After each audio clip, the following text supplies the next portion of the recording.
Okay, hello everyone. Welcome. My name is Emmanuel, and I'm the Community Growth Manager for EkoLance. And today we're going to be speaking on tips on becoming a successful smart contract auditor. And this year we started the first cohort of the smart contract audit training, and our trainer for that was Mr. David Uzochukwu. Is here with us. Thank you very much for all that you did. We had a lot of success stories. Victor, Mr. Jude, Mr. Sampson, Ravi. We had success from, I think, Ravi. There's this other guy. I can't remember his name. Is it Vishnu? Yeah. And all these guys, attended the smart contract audit training, came in, and started learning, started putting what was being thought to work, and we're getting results. A lot of them won bounties on Codefarina, some on Hacking Proof and other interesting platforms, and they were able to put those technical skills to work. So another course is coming up in September, and we're happy to have two of the past court member and also the trainer on this call, and I'll really just like everyone to just do an intro, starting from Mr. David to Victor, then to Jude. Just do a short intro of yourself and just diving into the questions for today. Hello, Mr. David. Yeah, hi guys. I'm David. I'm a smart contract developer and auditor. I'm a passionate Web3 educator, and I play basketball for fun. Nice to be here, guys.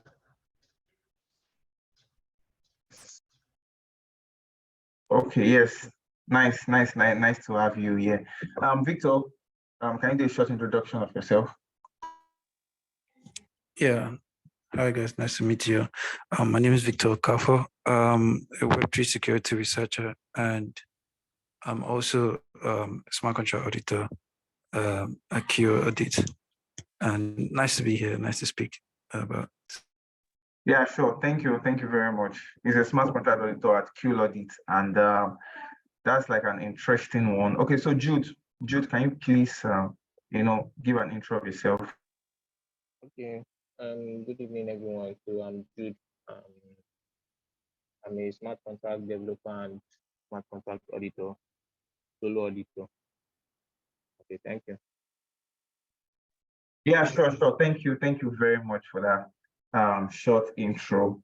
So straight down to the question for today, and I just really want to ask Mr. David before I move down to Victor and Jude, and talk about the smart contract audit as an ecosystem and why you think it is necessary for us, for smart contract auditors in the blockchain, in the blockchain space. And then we'll now talk about what are the things that you have in store for this particular training that's coming up in September, because you have like a short time with us. So yeah, we'll just start from there.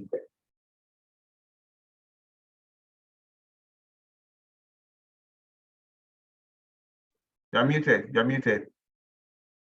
Sorry, I didn't really check that. Yeah. So what's the first question? So like the first question is, firstly, the importance of smart contract auditing in this space, in the blockchain ecosystem, and why you think it's actually a necessary skill to have, even as a smart contract developer, Yeah, very, very important. So an important of smart contracts auditing in the pipeline of developing a project, it's really, really important. Like, you can't overemphasize that. It's really, really important. One thing you won't want to joke with is first the trust of the community, right?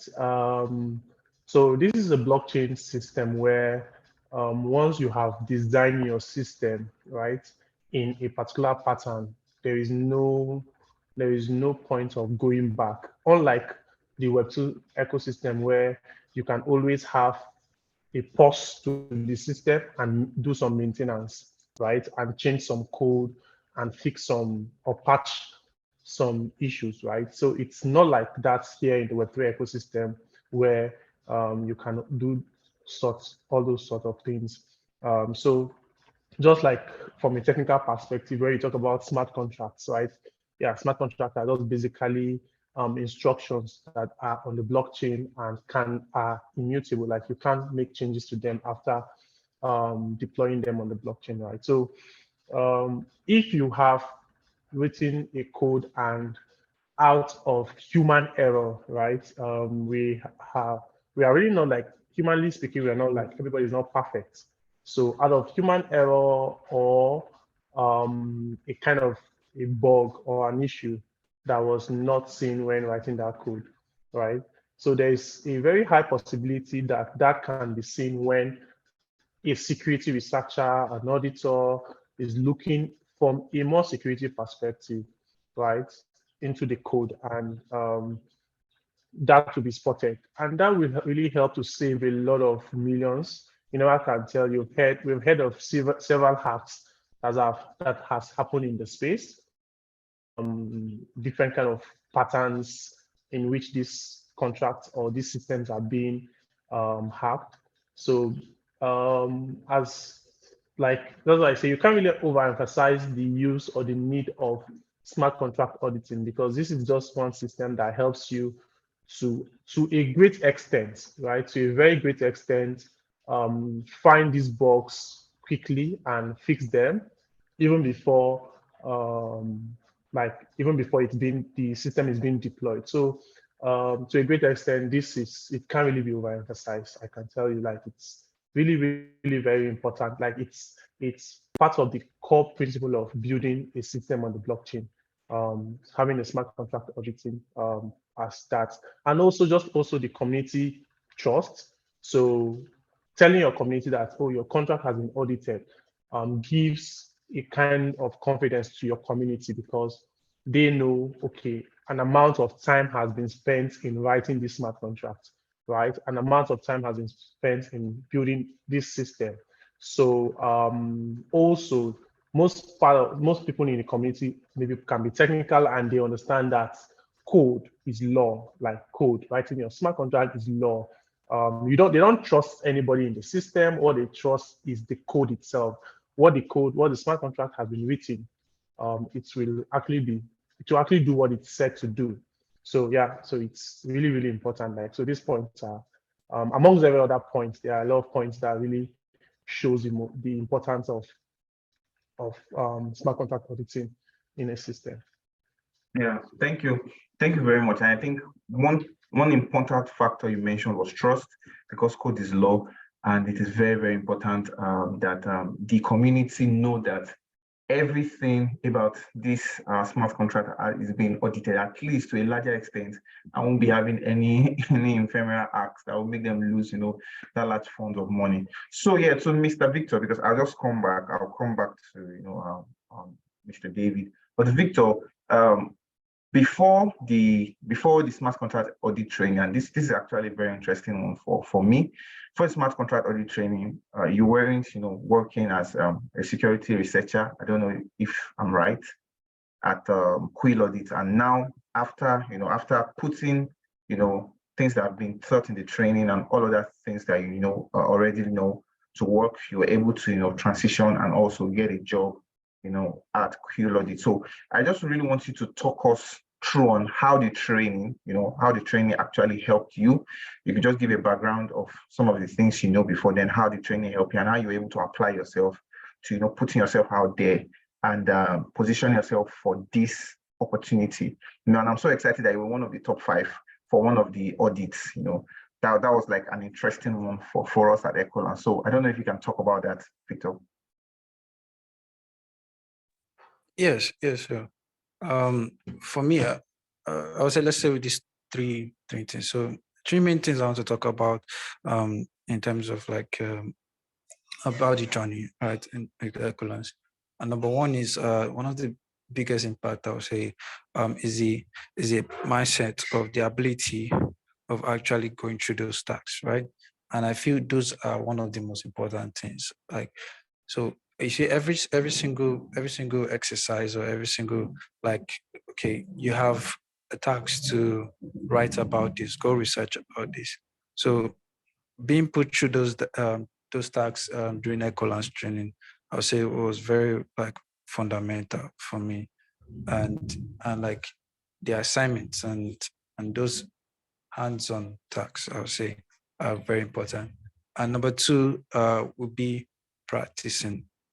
To be honest, if there's anything more than going through the learning, is like actually practicing in it. Most of the time we just we're not ready to go into a contest or audit and so, but during the training, you're kind of forced to actually go implement this stuff, go on a code arena contest, go implement what you've learned, right? So these are like the major things that I advise, like not taking any of them like for granted, because they're all important, like the implementation part of it.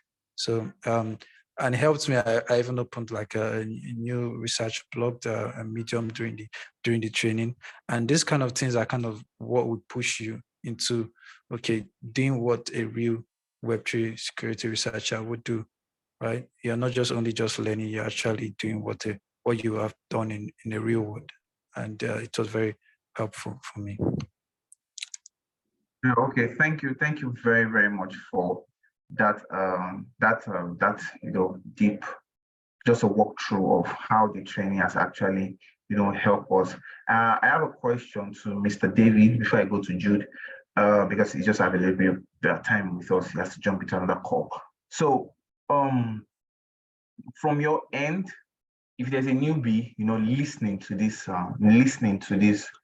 session, who wants to be part of our training, what are the technical skills essential that qualify them to become a smart contract auditor? Let's backtrack a little bit and just go back to the basics. So what are the technical skills, and qualification do you consider essential for the smart contract audit training, for them to be able to participate in the smart contract audit training? Yeah, awesome, nice question. I'm always happy to actually answer questions like this, because I'm really passionate about seeing people coming into the Web3 space, especially when it comes to Africa. Like it's one of my passions to see how I help young persons come into the Web3 space, be it development, be it security, right? So you're talking about technical skills in trying to come into the smart contract auditing space. I am really, really happy when I heard Victor talk about the mindset. Yeah, I think the first thing even to talk about first will be the mindset. So as much as getting into boot camps, as much as the training we do at EkoLance is really, really important. The first thing you also need to come with is the mindset and the mind to do the work, like to take up the research. I remember in one of my classes when the last cohort in EkoLance, I usually tell them that as an auditor, the first thing you need to understand that you are a researcher. In fact, you should even see yourself more as a researcher. That's why in the Web3 security space, you have this security researcher. It's just a word that has been coined out from how security has been seen in the Web3 space. Like never before now, I don't think we have like that role, like security researcher. So, but it's really interesting because before now, you find out that there is really no like a pathway, like 2020 or 2022 or 2021 and thereabout. There's really not like a pathway to who an auditor is, right? So at that point, it's more research. A lot of auditors are trying to just make research, and that makes you better, right? As you keep doing more research, trying to just get in like in-depth knowledge about a specific skill or a specific concept, you get better. You kind of you kind of understand what is happening there, right? So first, I would say the mindset. Like if you ask, oh, what are the things you need to become a smart contract auditor?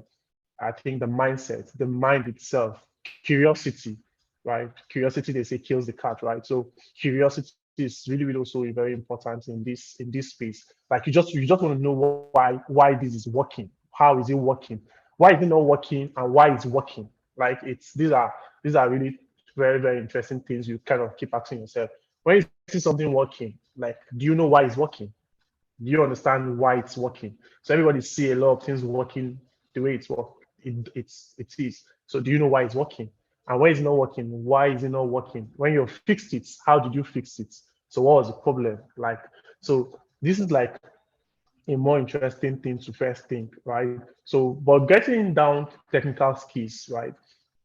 I've seen persons that do not have like blockchain um, skills even before coming into the auditing space. Maybe they came from a more cybersecurity background, and they just kind of use that same and concepts they had in cybersecurity into blockchain security, and they're actually also doing good, not a bad thing. So, but this is the whole idea about it is I think from in my own perspective is um, at any point you're coming into the smart contract auditing space or Web3 security, at any point, if for instance you're coming into the space from a point of, oh, you don't know more of blockchain development or just a little about blockchain development, as you keep growing, it's better I will encourage, or it's very important that that person try to um, learn other concepts on blockchain development, right? So let's say, for instance, you just came into the space, you don't really know how the Uniswap works. Like you're just coming into the smart contract auditing space, but you're really struggling to understand how Uniswap work, how some oracles work, right? It's not a problem. That's not a barrier, right? But as you keep growing into the auditing space, you should also spend more time in trying to learn those concepts, because those concepts are really also important as you become better in the space, right?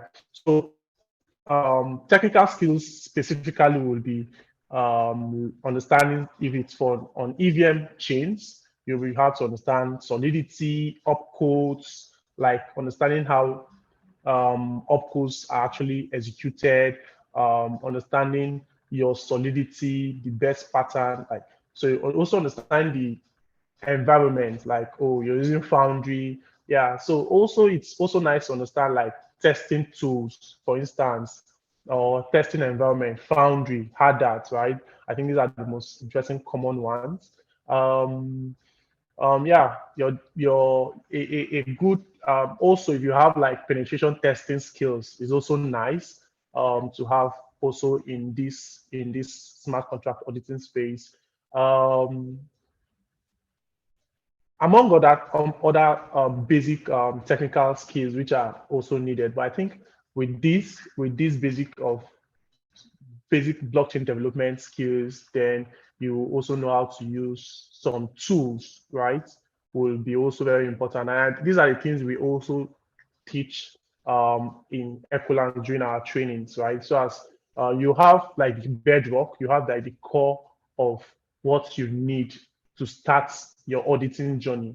So um, uh, I think I'll just have to stop here, because this is like there's just a lot apart from the tools. There's just a lot in terms of the mind itself, right? Because at the moment, just like what you heard Victor said, it's one thing to even try to learn. Then there's another thing now to go out to practice, because when you practice, that's what makes you much better.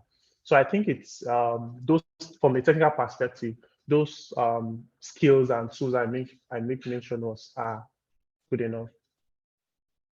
Thank you. That was deep. That was in depth. I think one thing I picked is whatever ecosystem you are coming from. You mentioned cybersecurity. You could see transition, but you would need the knowledge of the blockchain technology, and some of the tools that are being used to deploy for the deployment in the blockchain technology. I don't know, Jude, if you can hear me properly. I want to ask a question. Yes, I can hear you. Yeah, so for somebody listening, somebody's like, oh yeah, auditing smart contract. Can you just talk us through on a typical process of auditing a smart contract? From the initial assessment to final reports. Can you just do, because those are some of the things we did for the smart contract audit training. I remember when we spoke about methodologies in the last part, and how you should be able to move it from your initial to the final report. So can you just give us a walk down on that? A rundown, I mean. Okay. Okay, like you are giving smart contract audit. So yeah, step-by-step process to yeah. So just run us through. Might not just say how you approach it. okay. First of all, well, there's no really, you can use different approaches actually, but let me just give my own view of it. So yeah, depending on what the smart contract is about. Now, if you don't know, if you've never worked with such a protocol before, like there are different protocols, we have lending, staking, you understand, we have flash loans. So there are some people that have not, like me now, because of my experience, I know more about decentralized exchanges, staking and lending, all those things. But there are some people that have not worked on all those things, and there are new concepts that are coming out. So depending on the concept now, if you don't have any idea about the concept, the first thing you need to do is you need to go and research about the concept to understand what exactly is happening, like what exactly is how the smart contract functions. You understand? They need to understand how the thing functions, what exactly is happening in the background and everything. So that's the first step. Then the second step is code review. Understand? So you take out time to on your own without using the automated tools first. You have to first on your own manual review. Yes, manual review, that will call it. So you conduct manual review, so you line by line, you check for logical errors, integer overflow and underflow. Then you check for the entrance. So there's what we call the check effect pattern. The what they call it. So basically, you like, let's say wanted to send out no let's say you're meant to do a transaction. So I think you should let's say you wanted to increment the balance in a smart contract. So you should increment the balance first before emitting an event. You don't emit an event before incrementing. So all those things you need to check it manually. After that, you can now use automated tools like I use Slither, I use Manticore, you can use there are many various automated tools out there. So we have static tools and we have the dynamic tools, and then we also have the fuzzers. So you can use all these automated tools. They help you to identify some errors after fixing it. Then also you have to you have to keep in touch with the what they call it, the people you are conducting the auditing for, so the developer. So you have to communicate with the developer.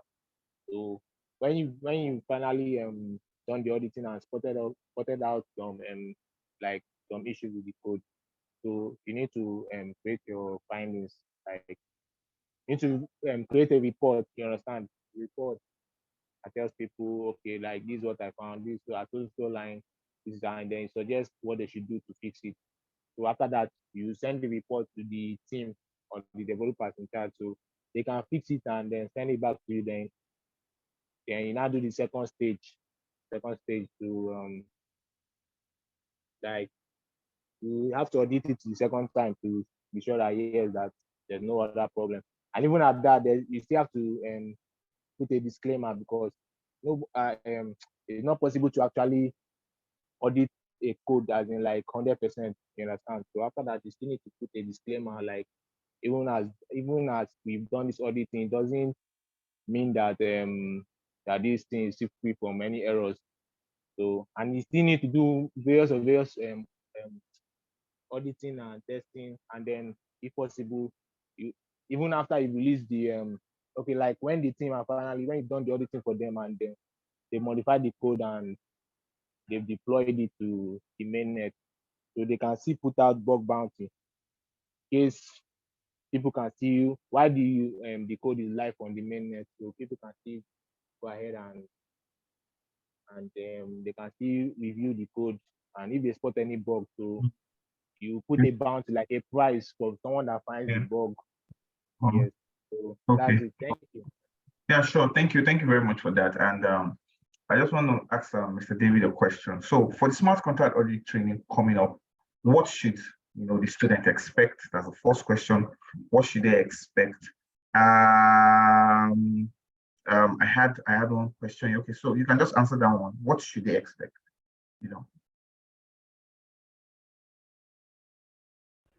You're muted, I think. Okay, yeah. So awesome, nice question. Expectations. Hmm. So one thing I'm sure of is a lot of new things are actually invoked now, even in the smart contract auditing space. I tell you, a lot of new concepts, a lot of new attack vectors are here. Um, uh, so one thing I'm sure that this cohort that we are about starting, the steps we get in is how,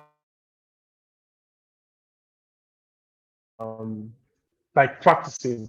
So practice immediately, because apart from the theoretical parts, we want to really make sure, even after the cohorts, even after the training, every student is able to stand out, right? That you're able to pick up an audit on your own, or become a solo auditor, or even possible have your own firm, if that is what you are looking out for.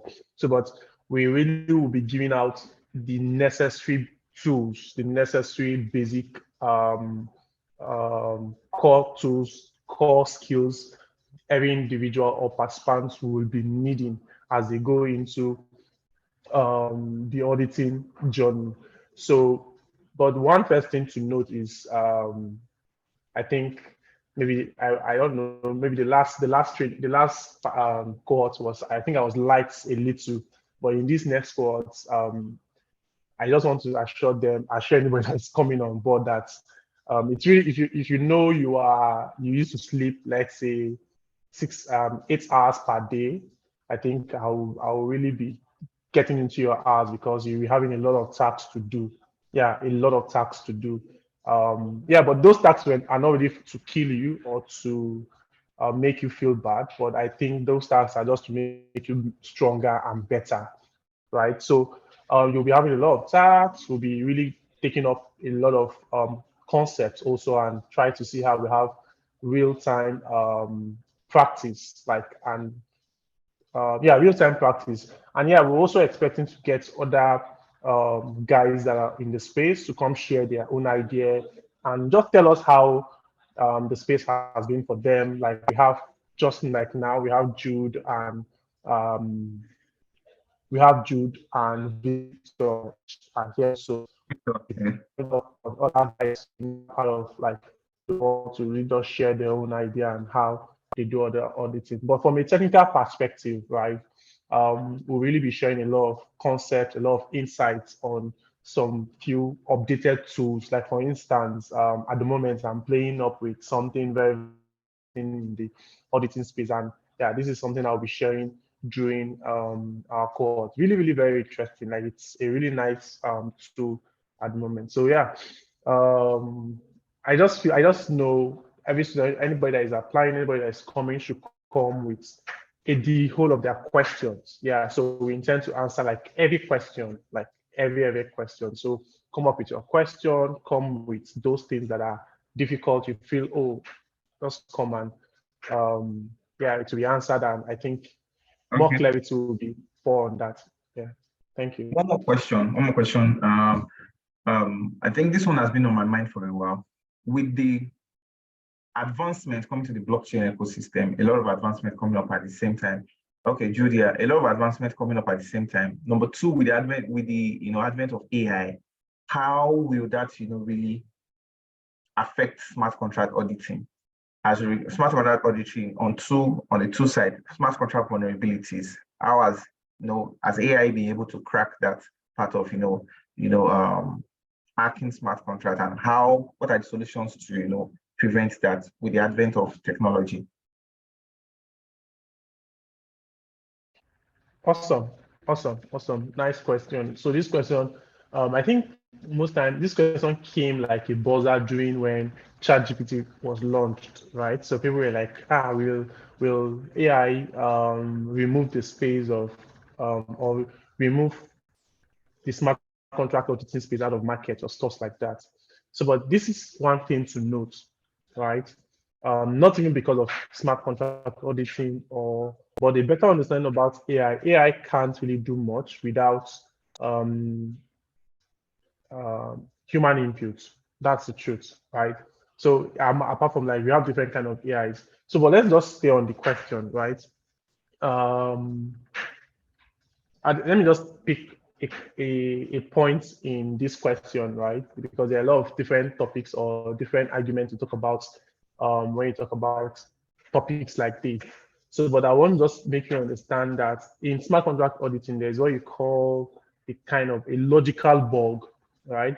So, logical bugs is in the sense that you need to think, like you need to think about the scenario from a human, like you need to think about it like logically, right? So you need to really think about the business logic logically, how it's the process work. This is something AI cannot do at the moment.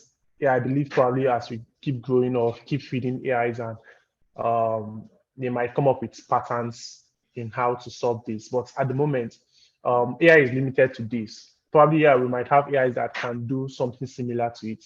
But at the moment, when it comes to logic box, where you need to think it through, right? You need to visualize it. You need to see this process. Like even you as a human being, you have to crack. Like you just have to think different scenarios. You need to just bring up thinking, right, from a particular business logic, right? So this is something AI at the moment, to the best of my knowledge, at the moment is not doing. So with that, I can tell you that AI is really for the efficient of our work, like making our work very, very fast. Like for instance, using AI. In fact, before now, we've been using all of these automated tools. You want to see them like from an AI perspective, right? So even before the buzzer of AI, like because of the ChatGPT, right? You also want to see all these automated tools from a like an AI because you just put your code and they automate this test and give you some. So with that, you just notice that okay, these tools can just help you to find these basic bugs while you take your more time to find logical bugs, bigger vulnerability or vectors in the system. So for anybody, for anybody that cares, I will really encourage you to know how to use AI. Like that's super important. Um, Knowing how to use it to fast track your work is what makes it very interesting, right? Knowing how to use it to just make sure that, okay, you have like a check. So those things that AI are also checking, you also yourself can check them yourself, right? But you can just use AI to check them, to have like a recheck of the system to make sure everything is also okay. Spend more time in those logical bugs, those bigger issue systems where AI can't really handle, right? Because it's something that the human brain also needs to really process, right? So I think yeah, that's just what it is for that. Yeah. Yeah, thank you very much for that. Thank you very much for that. Okay, Jude, you can say something. Okay, yes, I wanted to add to what David said. The question about can AI? What was the question again? He said, "Can AI help us to?" Sorry, can you say the question again? So no, he was making a point that yeah, people were having concerns No. that The oh, question you AI. asked him. The question you asked So him. yes. So with the advent of AI and other stuff, are we going to be having AI like now? If you Take look the at job the of world the coin, smart like the world contract coin, auditor. one of the things that the world coin said was that captchas now can be breached using AI. So they want to actually take in people biometrics using their eyes. So when AI advances and it started breaking security with your biometrics, AI cannot have access to your biometrics. So you could use your eyes to Okay. verify. So I was Okay. like saying with Thank the you. advent So of I just AI, wanted. Okay. yeah, yeah, continue. Okay. I just wanted to add to what Mr. David said. So I've been trying like to since this AI like was trending. So I've been working with the ChatGPT. So I noticed that actually actually AI cannot do the job of a smart contract auditor. I even asked the AI, there's a code I asked it, I was like, I described what I wanted. A simple code, very simple. I asked it that should help me to write a code to split payment between like an array of like it will be an array, so you can add recipients to the array. Then it will now calculate how many recipients are in the array and then split the funds evenly among the recipients. So can you imagine that this AI was like there was too much error in the code? You understand? So I think for now, like the AI is not capable of replacing the human in smart contract auditing. Like there are too much errors. And that's what I noticed about smart GPT is that it always agrees with anything you say. Like let's say it sends you a code and you're like asking it, okay, I thought it's supposed to be like this. It will just immediately agree with you. Be like, okay, yeah, correct. And then it will send you the one that is more wrong. You understand? So I've been working with ChatGPT and I just noticed that there's a lot of error with it. So for now, I don't think that AI can replace human auditors for now. Even there's a post which people were okay. I think it's an audit one. They also released a post on their LinkedIn. You understand? They released a post. So they were still talking about this AI stuff, like can AI replace humans?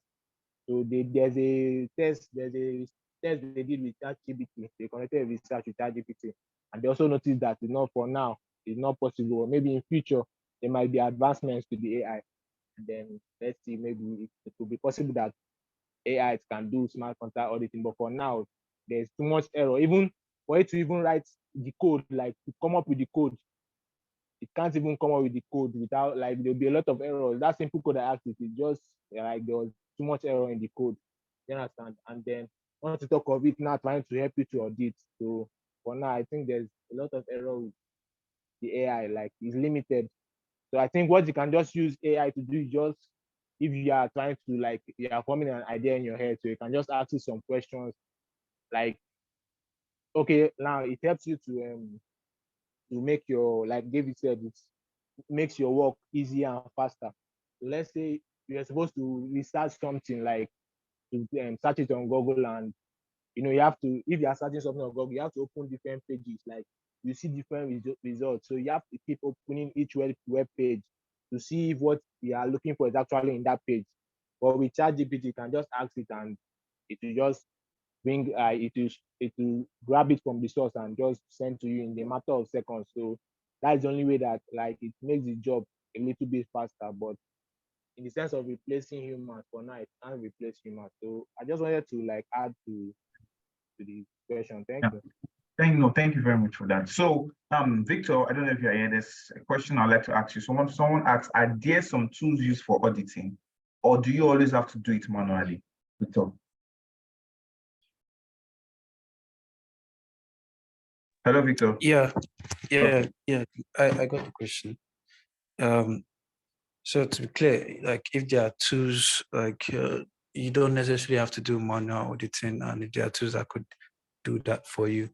To be honest, I'll say you can't actually take out the manual auditing away, regardless of what the AI tool you're doing, because most of these tools we've worked with industrial tools, and most of these tools, what marks they could help you solve are things that have been seen before, have been discovered before, and then they kind of build them to actually detect this thing over and over again.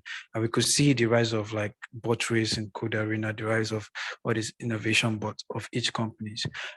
Most of them, and I've gone through a lot of these codes, most of them are like training them based on already found vulnerabilities, right? So you can't find these unique vulnerabilities, and this an ability special to the humans. We kind of discover things that's out of this world, right? And every day there are always, like as David said, there are always new innovations of like hacks and exploits. And we have to keep up as the auditors. And these stuff are first discovered by the humans first before they are then programmed into the bots to find them. So yes, you could start up the process with an AI, but at the end you always have to conclude with a manual analysis. It is necessary. You need to have a human like go through the code, a good auditor go through the code and think with like have a mental model and have his set of knobs he has to check through. And yeah, that'll be my answer. Okay, so yeah, we can't throw away the role of manual audits, going through the codes. Yeah, even though there are tools, Jude mentioned that after even going through your codes manually, you can run them through tools, but then it's still important that you understand the basics, you understand the lines of code. You can check for this vulnerability. Okay, this will do this. Okay, this is high risk, this is medium risk, this is low risk. And you can be able to, do your report accordingly. But to Victor also, I still want to ask now, how were you able, because I've seen that you won, the Code for Arena audit about 1, 2, 3 times. So how are you able to do this? Like what tactics have you been able to employ as regards, from auditing to also your report? Because I think also you have to submit a report, and even to the report, how have you able to, do it so well that you've been winning bounties for a while now? Yes. So if there's any summary, because we can't basically start explaining like every single like steps around like auditing a protocol and all that. But I think the main question around it is like, so what is your own like methodology or your own mental model? And for me, and this would be like an advice to like anyone, and this is something even by top auditors have discovered, and they also say it by 32. And I'll say these 3 main things, right? If you can't find bugs, right, you're probably new and you're trying to find bugs. If you can't find it, one advice, just read other reports, right? If you can't find vulnerability, read from other people. You kind of get this mental mindset of them, because when you read things over and over again, you start becoming to understand the author. And by the author, I mean the auditors, and then you become an auditor yourself.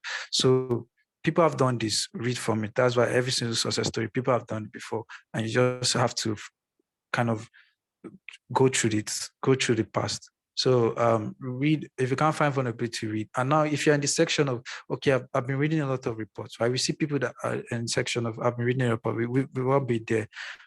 The next stuff, the answer for that is action, right? If you read a lot of reports, you've been going through reading, then action, practicing all the contests. And we are one of the best place ever, because you could actually prove yourself. You don't need to actually like enter an interview or apply for this. You could prove yourself in public contests and all that. So you could participate, it's open. Participate on what you've learned. And if you've actually proven yourself, you've gone through this whole step and you're in action and you're doing some contests and you still haven't found it, the answer for that is consistency. This is how it works. Success will surely come, because when you go through contests and you stop on the way, you probably won't find vulnerability. So this is the mindset we always tell ourselves, right? We have to have that consistency in our mind. And it's basically important to always believe that, yes, you could find vulnerability in this audit also. And so most of the things are around like this process, right? And I'll say also what helps me is that I'm pray also pray. So that's all. I think you are what? Yeah? You said you are, I didn't get that line, the last line you said. No, I said I'm pray also. You have to pray. Wait, sure. Very important, very important. So I think I like the walkthrough and the way you said it. I think practice, reading other people auditing to actually get a framework of how to, how to submit it. But I want you to talk specifically as regards Code for Arena. Like what specifically also do you observe that can help future auditors who are going to go through this training and also become, what should they look out for? How can they really be able to transition quickly as regards putting those things to work in on Code for Arena? Yeah, as an example of a bounty, platform. Yeah. Also, I also want to shorten most of these No, no, questions. no problem. Yeah. Yeah, based on time. And if there's any key takeaway, probably you're also listening to this and you're trying to start, and you've gone through, most of you must have gone through this stuff and how to start, getting started, a lot of stuff and all that. The biggest thing I'll tell you is for Code Arena, you see, when it comes to Code Arena, most of the things you want to do is self-research, right? This space is beyond like older space where you kind of maybe apply for this and you're lucky to get it. But in this space, you have to do that self-research. And if you're another type of person who is ready to go through that daunting, like self researching skills, right? You have to do the work. And if you're not ready for that, I'll give you advice now early. It's better you consider a new fit. But in this particular space, you have to be ready for like that self-research on it. Code Arena is a wonderful place for like competing, and you see different people who have gone to research and prove themselves here. And one key takeaway I'll tell you is that like the greatest threat to your success in Code Arena is like relying on someone else. And this is something I got from a top auditor by 32. He said that the greatest threat to your success is like relying on someone else for it. So you're relying on someone to go through this stuff for you, to show you how to do this stuff. When you are in this training or you take this course, you should be ready on your own self to do that work, right? To do that self-research. And it should not seem as a daunting thing, it should seem as a skill to you. So for auditors, one of their biggest skills is the ability to research about things.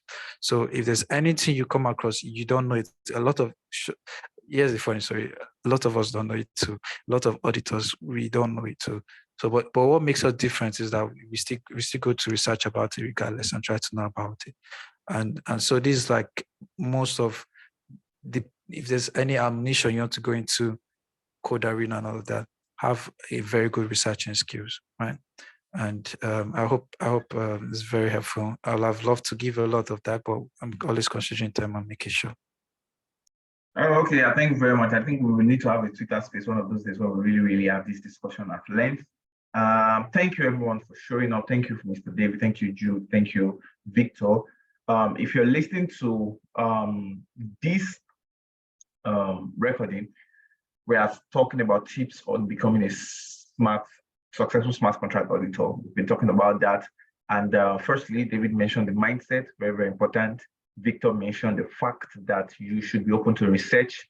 Apparently, you should not wait for somebody to determine your success. You have to, put in the work.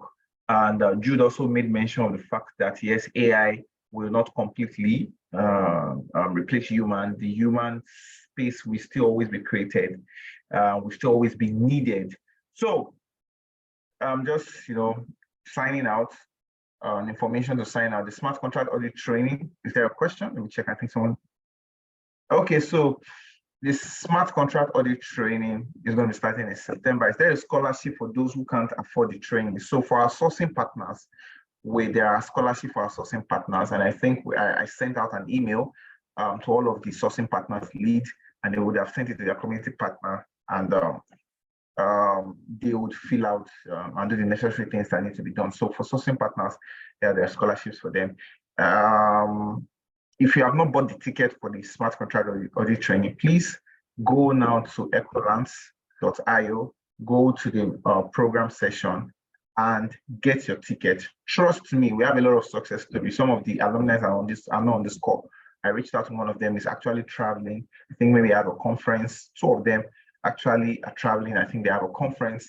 And the other guys, Mr. Sampson, one of the guys, actually on the drive, and that's why I couldn't join the session. So like we have a lot of success story from guys who came into the training, and we're like, oh, how am I going to, I'm here already. I don't know anything about smart contract auditing that much. And through the weeks of training, every week on Wednesday, every week of training, people were able to, go from novice to at least intermediate level, that where they can even apply for bounties. I know go for, mention like Victor mentioned Code for Arena, put in their audits, put in their skills, and also get reward for that. So these are one of the many things that being a smart contract auditor will do for you. Victor works at a very international, international organization, audit organization called QuillAudits. And there are other guys also who are also working in other organizations. We have people who also participated in hackathons also. So it's actually an interesting, program to join in, and I advise you and employ you that is a necessary skill to have. Even if you're a Solidity developer, smart contract audit is a necessary skill that you need to have. So thank you everyone for showing up. Thank you everyone for being on this call. I so much appreciate you. I'm looking forward to the next guys who are going to be joining the Smart Contract Audit Training Cohort 2 in September. So have a nice day, everyone. Thank you, Victor. Thank you, Success. Thank you, Mr. Jude. Thank you, Mr. David, also for joining the call. I so much appreciate everyone. So see you soon. We'll be having a Twitter space soon. Even before the training starts, we should have a Twitter space also where we are really going to talk. It's not going to be a Zoom session, it's going to be a Twitter space. We're really going to talk and really go deep dive, technical challenges. We're going to talk about challenges. We'll talk about how to overcome challenges and some interesting, real life situations about being a smart contract auditor and also auditing smart contracts. So thank you very much, guys.